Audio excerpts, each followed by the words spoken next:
예, 안녕하세요. 삼성경제연구소 이한재 상무입니다. 만나서 반갑습니다.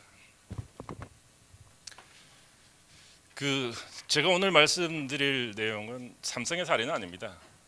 제가 생각하는 앞으로 산업계에서 펼쳐질 여러 가지 그런 변화들에 대해서 좀 제 생각을 공유하려고 하고요. 저한테 주어진 시간이 그렇게 많지는 않기 때문에 그 어떤 산업별 구체적인 변화 이런 것보다는 좀 일반적인 조금은 큰 변화들, 공통적인 변화들 중심으로 말씀드리겠습니다. 그 산업의 변화라는 것은 기본적으로 삶의 변화에서 비롯된다고 생각을 합니다. 따라서 오늘은 이제 산업의 변화를 말씀드리기 전에 코로나19로 인한 이 우리의 삶의 변화 먼저 짚어보고 넘어가도록 하겠습니다. 다들 겪고 계시는 것처럼 코로나19가 아주 짧은 기간에 우리들의 삶의 모습을 굉장히 많이 바꿔 나왔습니다.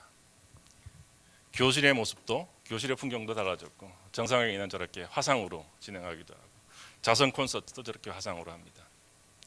스포츠 경기는 무관중 또는 최소 관중으로 진행을 하기도 하고, 이렇게 VR 기기를 쓰고 간접적으로 이런 여행 기분을 내기도 합니다.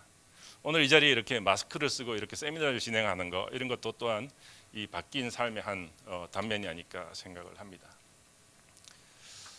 지금 보신 페이지는 우리 삶의 일상 활동의 여러 영역별로 이런 트렌드 변화들을 한번 좀 정리해 본 겁니다. 아래쪽에 있는 트렌드를 보시면 우리가 코로나 이전에 굉장히 많이 했던 활동들입니다. 오프라인 활동들, 대면 활동들 이런 것들이 많이 있는데 이 코로나19 이후에 이런 활동들, 이런 트렌드들은 굉장히 많이 위축됐습니다. 어떤 것들은 중단되기도 했었고요. 반면 그 위쪽에 있는 이런 흔히 우리가 이제 디지털 또는 온라인 또는 비대면이라고 하는 트렌드들이 이 밑에 활동들을 대체해 나가고 있습니다. 예를 들면 집합 교육이 이 원격 교육으로 바뀌고 대면 회의가 화상 회의로 바뀌고 또 이런 오프라인 쇼핑 또는 이제 외식 같은 것들은 이렇게 줄어든 반면에 이런 온라인 쇼핑이나 음식 배달 같은 것들은 폭발적으로 성장을 했습니다. 그런데 이런 트렌드 변화에 따라서 기업들의 명암도 굉장히 엇갈리고 있습니다. 아래쪽을 주업으로 하는 기업들, 예를 들면 특히 그런 항공이라든가 여행 관련 그런 기업들은 사실은 생존을 걱정해야 될 정도로 상당히 어려운 시기를 보내고 있습니다. 반면 위쪽을 주업으로 하는 기업들, 예를 들어 줌이라든가 넷플릭스라든가 이런 기업들은 최고의 실적, 그다음에 최고의 주가를 경신하면서 오히려 코로나 시기에 더 성장을 하고 있습니다. 자, 그런데 제가 궁금한 건 이겁니다. 이런 변화라는 것이 과연 일시적인 변화일 것인가? 아니면 코로나 이후에도, 코로나 끝난 이후에도 지속될 그런 구조적인 변화일 것일까? 물론 제가 볼 때는 어떤 트렌드는 굉장히 일시적인 변화일 수도 있습니다. 또 어떤 트렌드는 굉장히 구조적인 변화일 수도 있고요. 이거에 대한 좀 답을 찾아보기 위해서 저희가 한국, 미국, 중국에 거주한 한 420명을 대상으로 설문조사를 한번 상반기에 해봤습니다. 물론 이건 설문조사이기 때문에 100% 확신할 수는 없겠지만 어느 정도 참고는 될 수 있으리라고 생각을 합니다. 자, 이런 결과를 볼 때 우리가 이제 온라인 게임이라든가 영상 스트리밍, 넷플릭스 같은 거죠. 이런 디지털 영상 콘텐츠, 그 다음에 온라인 쇼핑이나 음식 배달 이런 최근에 성장한 트렌드들은 코로나가 끝난 이후에도 굉장히 빠르게 성장할 가능성이 굉장히 높다라고 생각을 합니다. 아마 많이들 써보셨을 겁니다. 저도 많이 써봤고요. 자, 이런 서비스들은 일단 한번 써보면 굉장히 편리합니다. 그리고 또 쌉니다. 그래서 습관으로 정착할 가능성이 굉장히 높다라는 거고요. 그래서 흔히 이제 우리가 안 써본 사람은 있어도 한 번만 써본 사람은 없다라고 할 정도로 굉장히 중독성 있는 특성을 가지고 있습니다. 스티키하다라는 거고요. 오늘 저 쿠팡 전문의도 와 계시면 저도 이제 쿠팡 애용자이긴 한데 이런 습관성 구매 또는 이제 충동 구매 이런 것 때문에 지출이 굉장히 늘어나고 있습니다. 저뿐만 아니죠. 이제 아마존 같은 경우에도 프라임 서비스의 2년 이상 고객 유지율이 한 98% 정도, 거의 한 번 쓰면 계속 쓴다라는 이야기고, 넷플릭스 가입 갱신율도 93%나 됩니다. 최근에 이런 유저들이 굉장히 많이 증가했는데 코로나 이후에 이런 증가한 유저들이 한 번 쓰는 게 아니라 계속 쓴다. 이 시장, 이 트렌드는 계속 성장할 수밖에 없다라는 것이고요. 또 하나는 우리 이 감염병에 대한 공포, 이 트라우마가 굉장히 생각보다 깊게 남아 있습니다. 그렇기 때문에 이런 위생이나 건강 관련 소비도 앞으로 코로나가 끝나더라도 적어도 당분간은 굉장히 빠르게 성장할 수밖에 없는 트렌드다 이렇게 생각을 합니다. 코로나 와중에서도 저희가 뉴스를 봤을 때 이제 의료건조기라든가 공기청정기 이런 매출은 오히려 늘었다라는 기사를 본 적이 있습니다. 흔히 우리가 과거에 이제 필수가전, 뭐 혼수가전, 필수가전 이런 것들을 이야기하면 냉장고, 세탁기, 에어컨 청소기 이런 것들을 이야기했었습니다. 그렇지만 앞으로 코로나 이후의 시대에는 요 밑에 보시는 것처럼 식기세척기라든가 의료관리, 의료건조기, 공정기, 우리가 흔히 이제 위생가전 또는 청정가전이라고 하는 이런 것들도 필수가전의 범주에 점점 들어오고 있는 그런 추세라고 볼 수가 있겠습니다. 다음은 코로나 끝난 후에 그래도 완만하게 계속 성장할 트렌드입니다. 최근 코로나 이후에 이제 이런 보시는 원격 근무, 원격 교육, 원격 회의 또는 이제 영상 커뮤니케이션 같은 이런 원격 서비스들이 정말 폭발적으로 성장을 했습니다. 근데 제가 볼 때 이런 이제 이 원격 서비스 같은 것들은 기존에 예를 들면 이제 집합 교육이라든가 또는 이제 오피스 근무 이런 기존 활동들을 완전히 대체하기는 어렵습니다. 다만 이런 활동들을 보완하면서 꾸준히 성장할 가능성이 높다라고 생각을 합니다. 예를 들어서 근무 같은 경우에 이제 앞으로는 오피스 근무를 기본으로 하되 이런 원격 근무, 재택 근무를 좀 병용하거나 또는 반대로 원격 근무, 재택 근무를 기본으로 하되 오피스 근무를 가끔씩 하는 뭐 이런 형태의 다양한 형태의 그런 근무 방식이 앞으로 정착하지 않을까라는 생각을 하고 있고요. 원격 교육 같은 경우에도 사실은 학교 교육을 완전히 대체하기는 어렵습니다. 학교 교육이라는 것이 단순히 지식 전달만 있는 것이 아니라 사실은 이제 뭐 인성 교육, 사회성 교육 여러 가지 복합적인 목적을 가지고 있기 때문에 완전히 대체하기는 어렵지만 그런 학교 교육의 질을 높이는 데 이런 원격 교육이 활용되거나 또는 이제 사교육이라든가 격오주 교육 이런 걸 중심으로 해서 빠르게 성장할 가능성이 있다라고 생각을 합니다. 반면에 우리가 이제 이런 최근에 많이 했던 VR 공연 또는 이제 VR 스포츠 중계, 심지어 이제 VR 여행 또는 일부 이제 홈트라고 하는 것들 이런 것들은 코로나가 종식된 이후에는 좀 약화될 가능성이 높지 않나 저는 이렇게 생각을 합니다. 그 현장의 느낌이나 경험을 근본적으로 대체하기 어렵기 때문입니다. 예를 들어 볼까요? 이런 VR 콘서트를 가고 또는 VR 중계를 간다, 그걸 본다라는 이야기는 근데 뭐 다 좋은데 그 현장의 그 현장만의 뜨거운 열기 이런 것들이 있지 않습니까? 그런 것들을 충분히 전달하기 어렵고 VR 여행, 저걸 안경을 끼고 여행을 간다라고 하면 시각적인 부분은 어느 정도 채워줄 수 있겠지만 그런 어떤 여행지의 그런 음식이라든가 문화 또는 기후 또는 거기 현지에서 만나는 다양한 사람들과의 교류 이런 어떤 풍부한 여행 경험을 채워주기에는 상당히 아직도 기술적으로도 한계들이 많이 있습니다. 실제로 뭐 제 주변만 보더라도 이 코로나가 끝나면 당장 해외여행부터 가겠다라고 벼르는 사람들이 굉장히 많습니다. 저희 집에도 있습니다. 또 한 가지 말씀드릴 변화는 집에서 머무는 시간이 늘어나고 또 집에서 하는 활동이 더 다양해진다라는 겁니다. 사실 코로나 이전에도 집에서 다양한 활동을 즐기는 이른바 홈족이라고 하는 그런 인구들이 굉장히 많이 늘어났었고 홈과 이코노미의 합성어, 홈코노미라고 하는 용어도 이렇게 부각될 정도로 사실은 저 시장이 성장을 해왔습니다. 재미있는 거는 우리가 디지털 네이티브라고 하는 되게 젊은 층, 20대, 10대 쪽에서 오히려 더 홈족이 많이 있습니다. 그런데 다들 이제 뭐 이 사회적 거리두기 이런 것 때문에 코로나 이후에 홈족이 대폭 늘어났고 앞으로도 아마 늘어날 가능성이 높습니다. 그리고 또 집에서 하는 활동도 굉장히 다양해졌습니다. 예를 들어서 이제 집이라는 공간이 이제 거주 공간 또는 휴식 공간에서 그치지 않고 앞으로는 이제 때로는 업무하는 업무 공간이 될 수도 있고 운동을 하는 운동 공간이 될 수도 있고 또는 이제 문화생활을 하는 문화 공간이 될 수도 있고 놀이 공간이 될 수도 있습니다. 그 집의 개념 또는 기능이 되게 확장이 된다라는 것이고 이러한 추세에 맞춰서 보시는 것처럼 집 안에서의 소비도 굉장히 빠르게 늘어날 걸로 봅니다. 또 이러한 홈족을 겨냥한 그런 어떤 제품이나 서비스 이런 것들도 굉장히 많이 늘어날 거고요. 요약을 해보자면 앞으로 홈, 집이라는 것이 어떤 새로운 비즈니스 기회의 중요한 키워드로 이제 다가오고 있다라는 그런 이야기가 되겠습니다. 지금부터는 산업의 변화에 대해서 말씀을 드리도록 하겠습니다. 요지는 모든 산업, 모든 영역에서 이런 디지털 트랜스포메이션, 디지털 전환이 더 빨라진다라는 겁니다. 마이크로소프트의 CEO죠. 사티아 나델라가 2년 동안 진행될 디지털 전환이 딱 2달 만에 일어났다라고 이야기할 정도로 코로나19 이후에 짧은 기간에 모든 영역에서 예를 들면 업무나 교육, 물류, 엔터테인먼트, 의료 모든 영역에서 이런 디지털 신기술이 급속하게 도입이 됐고 또 관련 인프라 투자도 굉장히 많이 늘어났습니다. 저는 이게 굉장히 중요한 의미가 있다라고 생각을 합니다. 생각해 보시면 어떤 신기술이 또는 어떤 새로운 솔루션이 상용화가 됐을 때 이게 본격적으로 확산할 때까지는 상당히 시간이 많이 걸립니다. 효용성이 있는지 없는지도 한번 체크해 봐야 되고 이게 투자를 해야 될까 말아야 될까도 결정을 해야 됩니다. 굉장히 오래 걸리는데 이 코로나19라는 극단적인 상황, 비상 상황이 펼쳐지면서 정말 수많은 이 디지털 신기술들이 아주 짧은 단기간에 전 세계 모든 지역에서 한꺼번에 도입이 되는 이런 전례 없는 상황이 지금 만들어진 겁니다. 말하자면 이런 글로벌 스케일의 그런 파일럿 테스트가 한꺼번에 다 끝나버린 겁니다.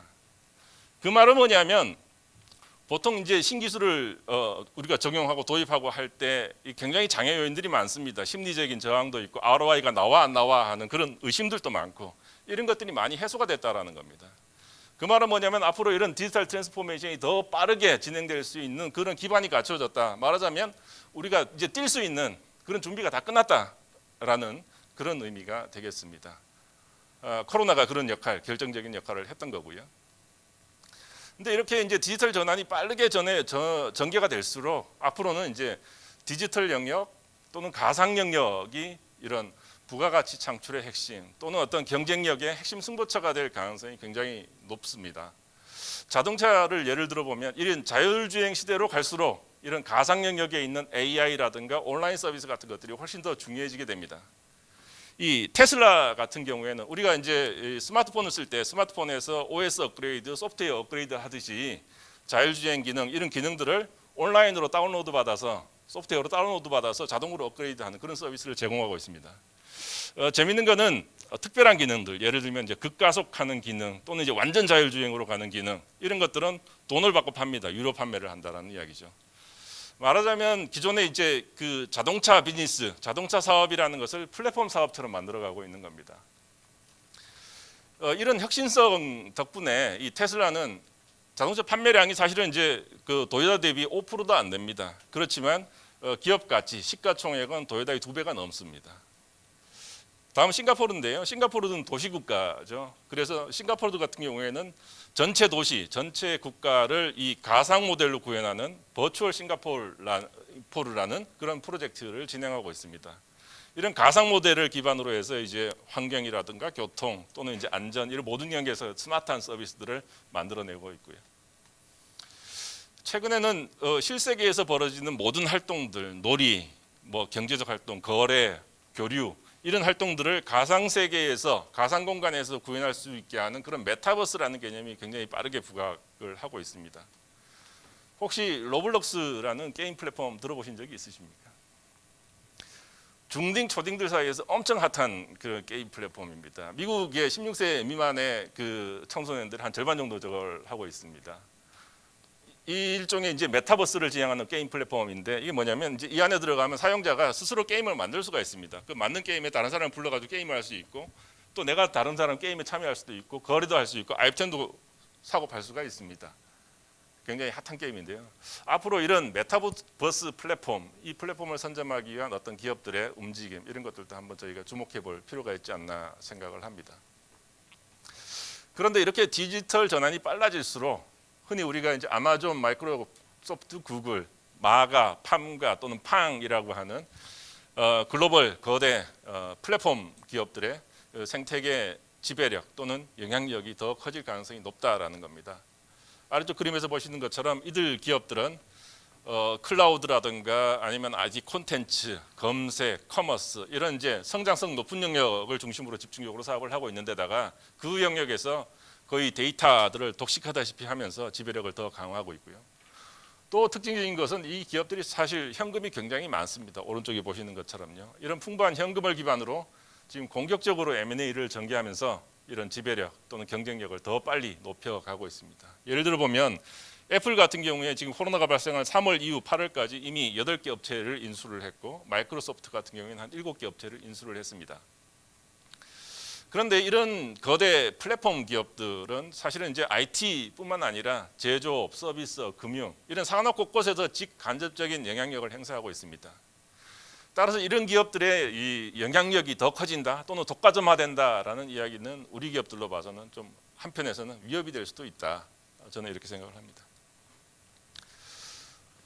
또 한편 이제 지금 코로나19라는 큰 변화가 생겼습니다. 그런데 이거 외에도 좀 넓게 보면 미중 갈등, 보호주의 확산 또는 이제 디지털 트랜스포메이션 가속화 이런 거대한 변화들이 지금 대거 나타나고 있습니다. 자, 따라서 이런 기존 산업 또는 기존 기업들도 이제 생존을 위한 혁신을 더 이상 미룰 수가 없는 상황이 됐습니다. 서둘 수밖에 없는 그런 상황이 되고 있는데요. 예를 들어 보겠습니다. 최근에 항공 수요가 급감했죠. 그러다 보니까 이 캐나다의 에어노스라는 항공사 같은 경우에는 뭐 자구책이 일환일 수도 있습니다만 기내식을 가정에다 판매하는 이런 비즈니스를 시작을 했습니다. 여기 써 있지는 않지만 싱가포르 항공 같은 경우에는 A380 여객기가 있지 않습니까? 그 여객기에서 식사를 파는 그런 서비스를 출시를 했는데 완판됐다고 합니다. 1등석 기준으로 한 50만 원 정도 하는데 한 3시간 동안 거기에서 영화도 보면서 그렇게 식사를 하는 그런 서비스입니다. 두바이 호텔은 관광객이 줄어드니까 공실이 생길 수밖에 없고 그래서 이 비어있는 객실을 사무공간으로 임대를 하는 그런 서비스를 하기도 했고요. 캐나다의 최대의 그런 B2B 식자재 도매 업체 시스코라는 업체는 최근 들어서 이제 이 단체 급식은 줄고 오히려 집에서 음식을 먹는 게 늘어나다 보니까 지금 이제 이 업체 같은 경우에는 가정에다가 식자재를 공급하는 B2C 사업으로 이제 사업을 확장을 하기도 했습니다. 월마트 같은 경우에는 온라인에서 주문하고 매장 또는 주차장 이런 데에서 이제 픽업을 해서 가는 이런 서비스를 론칭을 해서 코로나 상황에서도 전년 대비 매출이 온라인 매출이 한 2배 정도 성장을 했다라고 하고 있고요. 자, 지금 말씀드린 사례 중에 일부는 사실은 이 경영난을 타개하기 위한 어떤 일시적인 자구책일 수도 있습니다. 그렇지만 중요한 거는 그리고 또 분명한 거는 이제 기존 기업들도 혁신을 하지 않으면 더 이상 생존하기 어려운 그런 시대로 우리가 가고 있다. 그런 사실이 되겠습니다. 뭐 다음 세션에도 더 자세히 하겠지만 앞으로 우리 업무 프로세스 또는 일하는 방식도 굉장히 많이 바뀔 것 같습니다. AI라든가 빅데이터 또는 VR, AR 또는 로봇 이런 것들이 우리 업무에 본격적으로 적용되기 시작했습니다. 특히 코로나 때 또 많이 경험을 해봤습니다. 일부. 그러다 보니까 사실은 아까도 말씀드렸던 것처럼 저항감이 이제 굉장히 많이 낮아졌습니다. 기업들도 투자할 준비가 되어 있고 아마 이제 많이 투자들을 하면서 우리 일하는 방식을 바꿔갈 겁니다. 그래서 근본적으로 이제 단순 반복적인 일은 가급적 기계한테 맡기고 사람은 조금 더 부가가치가 높은 일에 집중을 하게 하거나 또는 온라인으로 할 수 있는 일은 최대한 온라인 비대면으로 처리해서 시간도 줄이고 비용도 줄이는 이런 유의 움직임, 이런 유의 업무 혁신 이런 것들이 굉장히 활성화될 것으로 생각을 합니다. 사실 저희 회사 같은 경우에도 다수가 모이는 그런 회의 같은 것들은 다 이 화상회의로 전환을 했고요. 심지어는 이제 채용 면접 또는 이제 채용 세미나 같은 경우에도 다 화상으로 진행을 합니다. 근데 우리도 많았었는데 막상 써보니까 굉장히 뭐 생각보다 괜찮습니다. 편합니다. 오히려 어떨 때는 뭐 이동하지 않아도 되니까 시간도 세이브가 되고 굉장히 좋습니다. 아마 코로나가 끝나더라도 좀 유용한 툴로 계속 활용하지 않을까 저는 그렇게 생각을 합니다.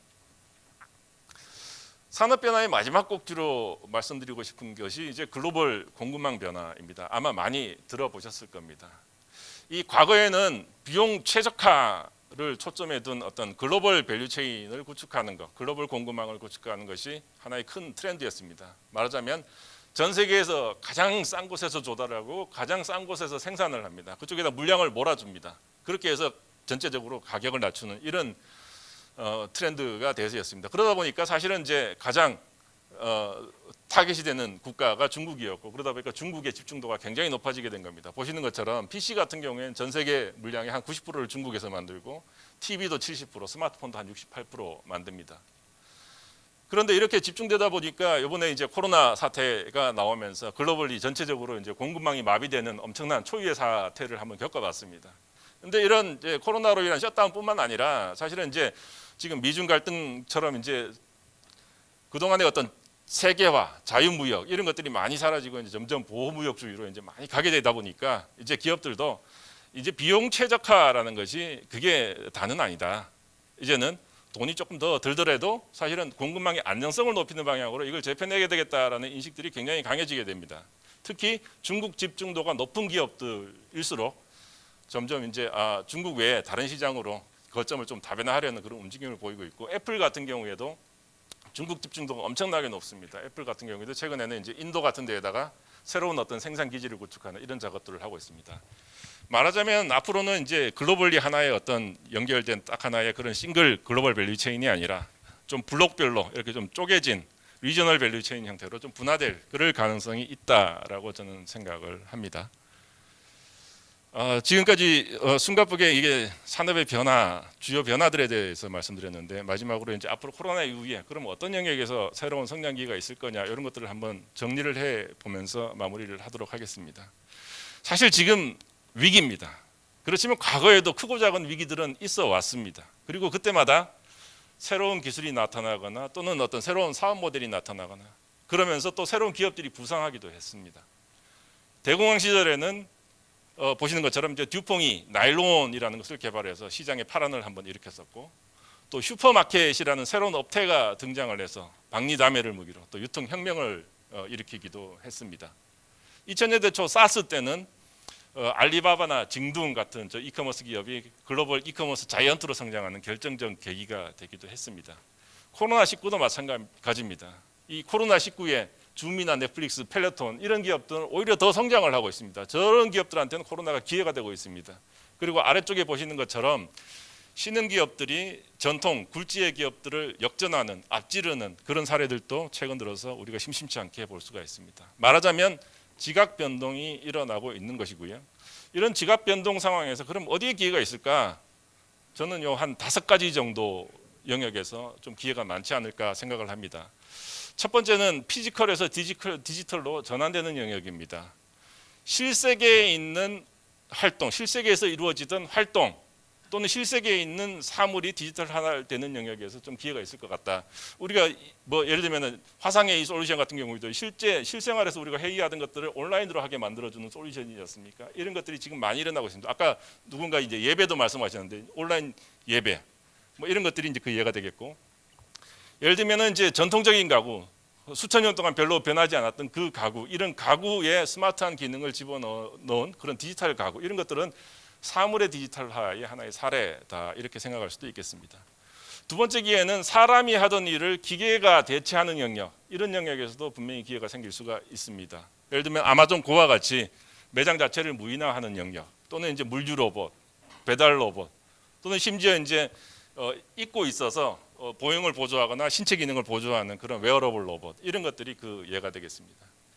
세 번째는 라이프 스타일이 변하는 영역에서도 분명히 기회가 있습니다. 첫 번째로 주목해야 될 것은 계속 빈도나 시간 이런 것들이 늘어나는 영역, 이런 영역에서는 분명히 시간이 늘어나면 돈이 들어갑니다. 대표적인 것이 홈 다이닝, 게임 플랫폼 이런 것들이 되겠습니다. 예를 들면 멀티 쿠커, 스마트 쿠커 또는 이제 밀키트 이런 것들이 앞으로 유명한 시장이 될 수도 있을 거라고 생각을 합니다. 또 앞서서도 말씀드렸지만 워낙 트라우마, 감염병 트라우마라는 것들이 깊게 자리 잡아 있기 때문에 위생이나 건강 또는 안전과 관련된 영역도 분명히 앞으로 성장할 영역이다 생각합니다. 예를 들면은 깨끗한 공기, 안전한 물 이런 거와 관련된 사업들 이런 것들 한번 지켜볼 필요가 있지 않을까라고 생각을 하고요.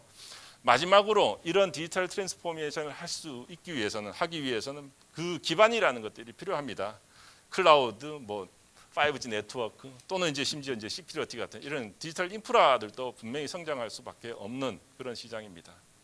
자, 이런 성장 영역을 말씀드렸었는데요. 이런 영역들에서 어떤 새로운 사업 기회, 성장 기회를 찾아보는 것은 어떨까라는 생각을 하고요. 인텔의 전 회장이죠. 앤디 그로브가 이야기했던 것처럼 우리 기업들이 이 코로나19를 잘 극복하고 나아가 더 발전, 더 성장하는 그런 좋은 기업, 위대한 기업이 되기를 바랍니다. 들어주셔서 고맙습니다. 감사합니다.